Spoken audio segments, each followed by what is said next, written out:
Hi, welcome to this video.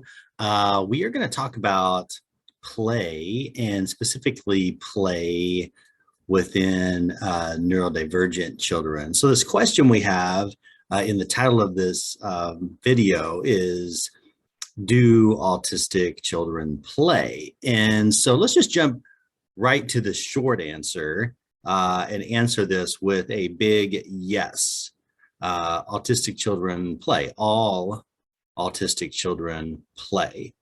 And actually, let's expand on this and let's include children with developmental disabilities, children with intellectual developmental disorder, any child who's neurodivergent.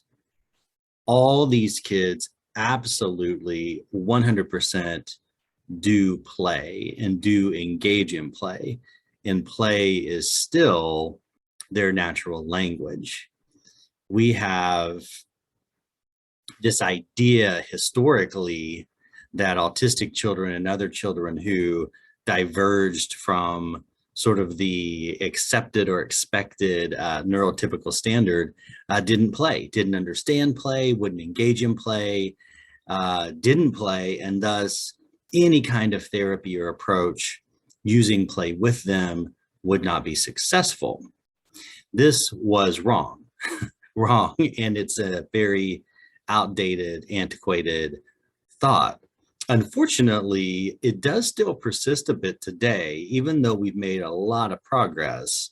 I was just recently in a training outside of my field as a play therapist, a different discipline, where the presenter was bringing up this old idea and saying that autistic children wouldn't play and didn't play. And I was a little shocked. I thought, haven't we moved like past this? Don't we all pretty well understand that this is not accurate, and actually play is the way to engage with all kids, to produce growth, to produce healing, to produce learning.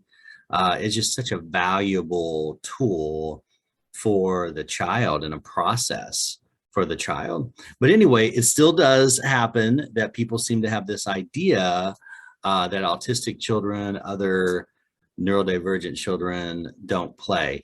And where this really comes from is this, again, this kind of neurotypical standard that was created, that this is what play looks like when a child plays, this is how they play, this is what they do.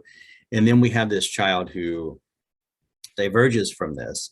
And so they're way over here doing something that these adults don't recognize as play. And so then they decide these kids don't play and they're not playing.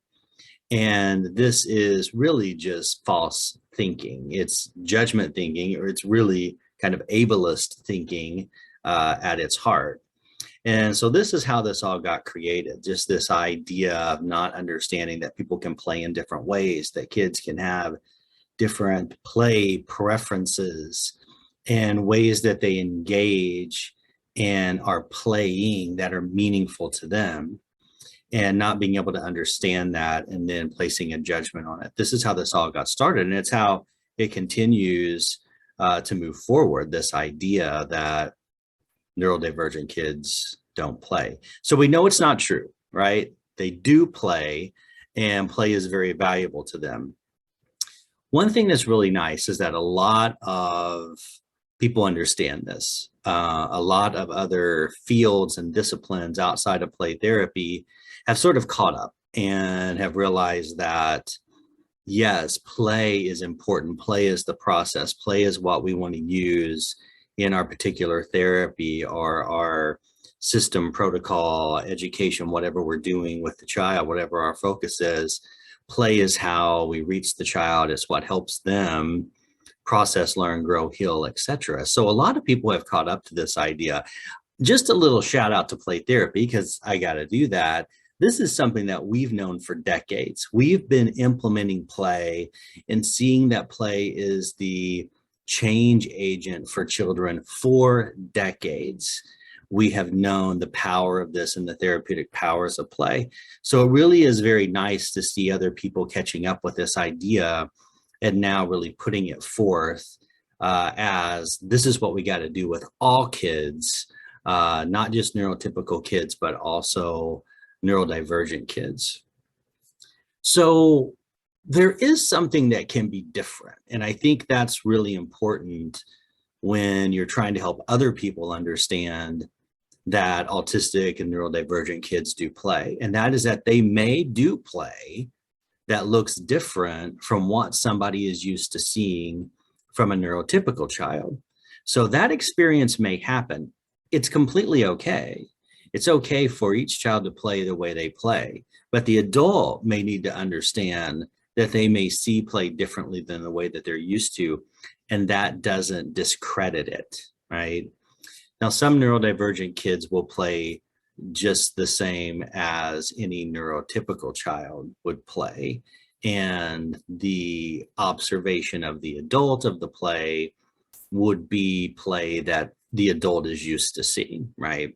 But there can be ways that neurodivergent kids play that does look differently, maybe that you've never even seen before. Just don't be so quick to dismiss it as not play, because that would be really an oversight or a missed opportunity. And so what we want to do is understand when we're working with kids, they may come in and they may show us a way that they like to play, items that they like to play. They may show us materials that they like to play with. They may be toys, they may not be toys. They may do things with toys and materials that we're not used to seeing. That doesn't mean they're not playing. They're finding the way that play is meaningful to them. And they're finding the items, toys or materials, non-toys that are meaningful to them in the way that they like to play. So be very careful about judging that and thinking that you know because you've seen something over here. Be open to letting these kids show you what they like, what their preferences are, what their interests are, how they play. I have a friend of mine who shares a story about, this is an autistic adult who shares a story about being in a training or a conference or something and hearing the speaker say, autistic kids don't play because, and here's the example, because they will just take toys and line them up. And so that's not play. That was pretty much the comment.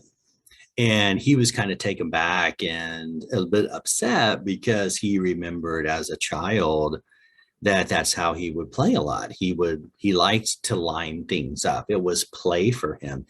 And he even says it was pretend play for me. I was engaging in pretend thought and activity as I was lining those things up. You know, obviously this adult would have observed him and been like, number one, he's not playing. Number two, he's certainly not doing pretend play. And this adult would have been clueless about what was really going on with this child. So that's a good example of what we don't want to do. And we want to make sure that we really are giving that space for kids to show us how they play, because they do and they will. And it can be so meaningful and beneficial for them to engage in play, and so meaningful for us in terms of if we're doing therapy work to engage in that play with them and use the type of play that they like to do to help them work on therapy goals. So hopefully this was helpful information for you. You can kind of go out there and completely eradicate this myth that autistic children don't play or neurodivergent children don't play. Let's completely get away from this once and for all, so we can just get down to helping children learn, grow, heal, develop through their natural language of play.